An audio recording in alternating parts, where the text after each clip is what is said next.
When we talk about space travel, right, with the boost, everybody recognizes that as exciting and thrilling, but the reentry is actually quite thrilling as well.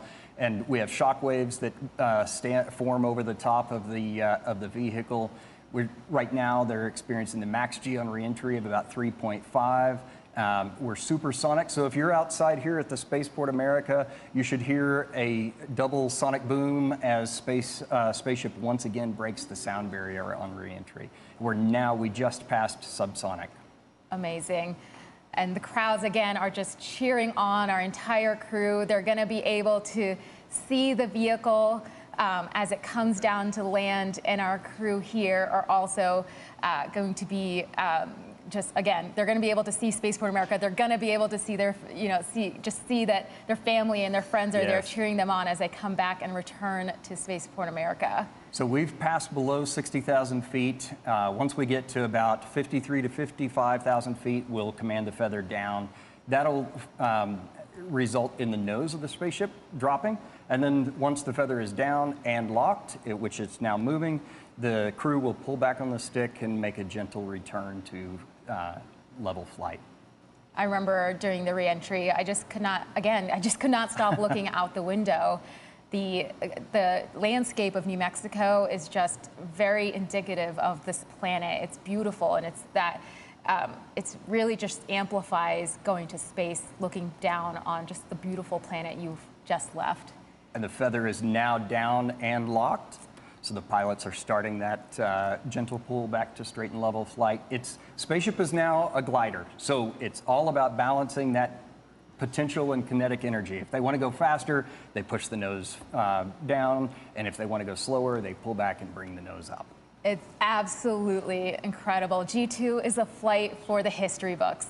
The crew on board are on the leading edge of broadening space access and are taking the first steps in hopes that others may find it easier to follow their lead.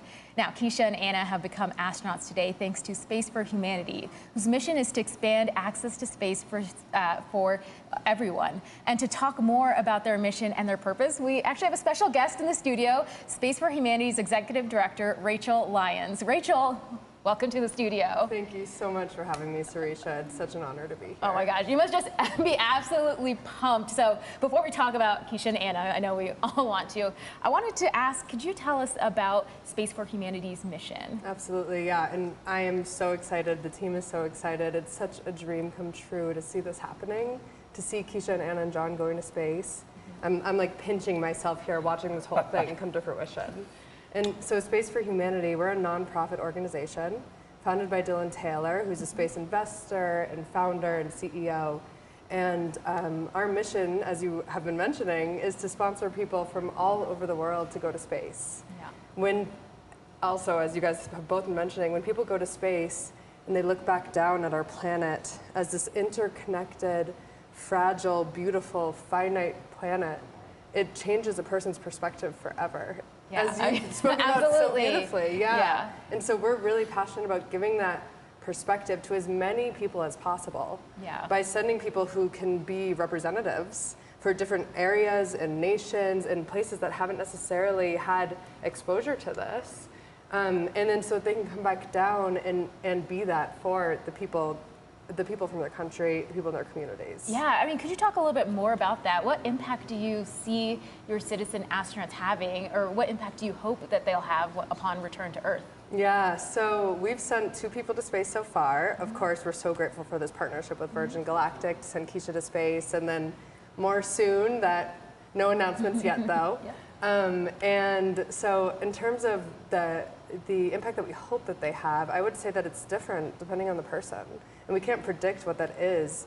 But what we're looking for is people who are committed to making a difference in their communities, people who have a track record of success, people who have a track record of doing things that make a difference in the world, people who are natural leaders. And so the hope is that each of them come back down and make a difference in a way that's true for them. And like I said, we can't predict that. It's not prescriptive. And depending on the cares and the passions of the individual, it'll look different. Absolutely. And so that's the cool thing about Keisha and Anna going to space and just watching, the people that are impacted and their unique message that Virgin Galactic has done such a beautiful job of capturing. It's just amazing to watch. Yeah, I mean, actually, speaking of Keisha and Anna, you've seen their journey from when they were selected. You were there. Yeah. So maybe you could talk about, being there, Keisha's reaction to her journey, training for spaceflight, being here on site, and then you saw her go to space. What impact have you already seen that journey make? Yeah, so we were there just about 2 years ago, a little bit less than 2 years ago now. Myself, Richard Branson, some other Virgin Galactic team members, and other people that were part of the campaign. And so I had the honor of going to Keisha's house, and we knocked on her back door and we surprised her. And Richard Branson's face just, greeting her when she opened the door. That's where we saw the screen. Yeah, exactly. That's you saw in person. Exactly. And so, that was a dream come true, because that was the first time we had ever given someone a ticket to space. And so to watch this now 2 years later, and also to watch the impact that she's having on Antigua. I mean, I've been to a handful of space launches at this point, and I don't think I've ever met someone from the Caribbean at one of these space launches. And so now there's reporters, there's people from Keisha's community, there's people who are telling me what their flag means and what it means for them as a nation to have Keisha be going to space, Keisha and Anna. Yeah. It's incredible to watch, and she is an inspiration. They are both inspirations for so many different demographics, so many different groups of people, and as I've mentioned before, their messages are profound already, and they haven't even seen the Earth from space yet. Yeah, I mean, they represent such an incredible community. Of course, Antigua, Barbuda, Caribbean, mothers, daughters, college, university students, women. It's the boundaries they're breaking is just absolutely mind-blowing, and they're just the first. There's going to be many more. So I know you're eager to get back and cheer them on as they come into land, but anything you want to say just to close out, and just tell us about your excitement for Keisha and Anna landing and being there to cheer them on. Yeah, no, I mean, I guess all I'll say is I've had the pleasure of spending some time with Keisha. After we surprised her, she and her husband gave me a tour of the island for a day afterwards, and for her, this is like the biggest dream of her life. And she gets to bring her daughter on that too. And so I think that's what I will leave everyone with, is just imagining what it would be like for someone who's dreamed of this forever to get to go and have this experience and be cheered on by her entire community. It's absolutely incredible. I know you're going to be right there when they get back to give them the biggest hug. Yeah, definitely. Can't wait. Amazing. So, speaking of cheer, let's check back in Antigua with Chewy. Access to space for everyone. And to talk more about their mission and their purpose, we actually have a special guest in the studio, Spacecraft Humanities Executive Director Rachel Lyons. Rachel, welcome to the studio.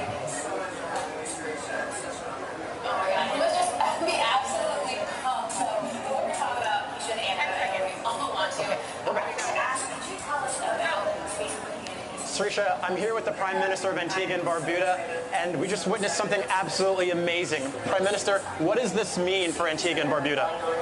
Well, it's the most significant event for the people of Antigua and Barbuda and the Caribbean.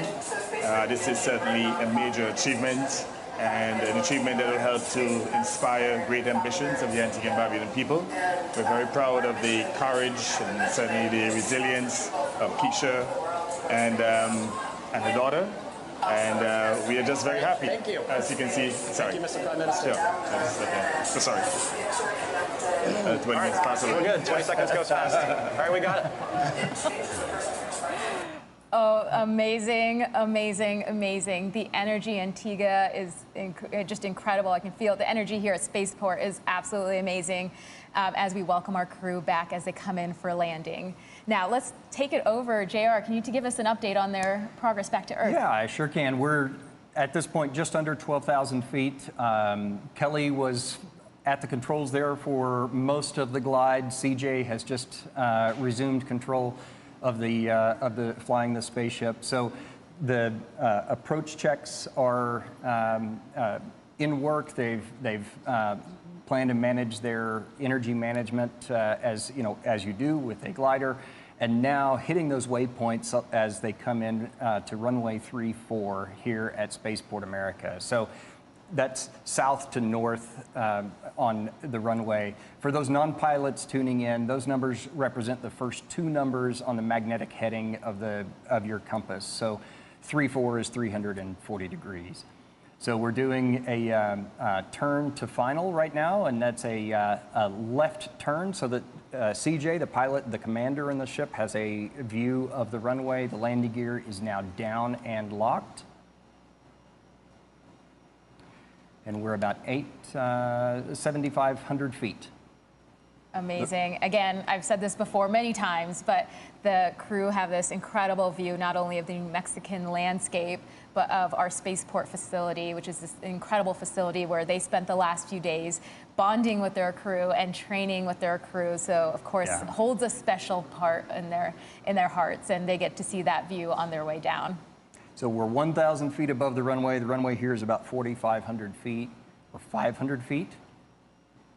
Pre-flare, that's pulling the nose up and taking advantage of the ground effect. It's extra lift you get when you're close to the ground. We've crossed the threshold. That's the beginning of the runway.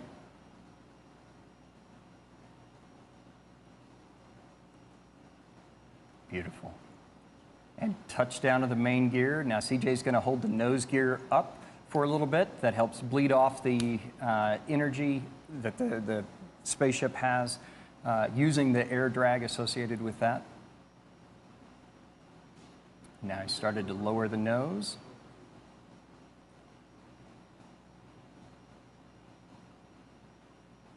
And the nose gear is now down. So at a designated airspeed, the pilots have the option to apply the brakes or not. They can let the vehicle roll to a stop. We have plenty enough runway here. They are applying the brakes today, so. We have 12,000 feet of runway here at Spaceport America. 12,000 feet of runway and 200 feet wide, so plenty of room. And full stop. Oh my gosh, amazing. That is absolutely incredible. What a beautiful landing. Congratulations to everyone on board. We saw beautiful flying from our Eve crew and brilliant work by our chase pilot, all of whom are still in the air right now. Thank you to everyone on the ground here at Spaceport America who made this day possible. Continue following us on social to hear more about our incredible astronauts and see more from this incredible flight. Now, we'll continue the celebration here as we wait the arrival of our other vehicles. Our astronauts are envoys of hope, curiosity, and progress. The more who are able to have that experience and go back to their respective diverse communities, the bigger effect it'll have on the next generation of dreamers for the care of our home planet and the people that inhabit it. G2 crew has demonstrated that the future of spaceflight is not only for pilots and engineers, but for artists, science, athletes, anyone that wants to embark on this journey. So wherever you are on planet Earth, we thank you for watching, and we'd love for you to join us on one of our upcoming future missions. Please join the celebration on social, or head over to our website to learn more about this mission and how you can embark on your own journey to space. Thanks, everyone. Thank you for joining us.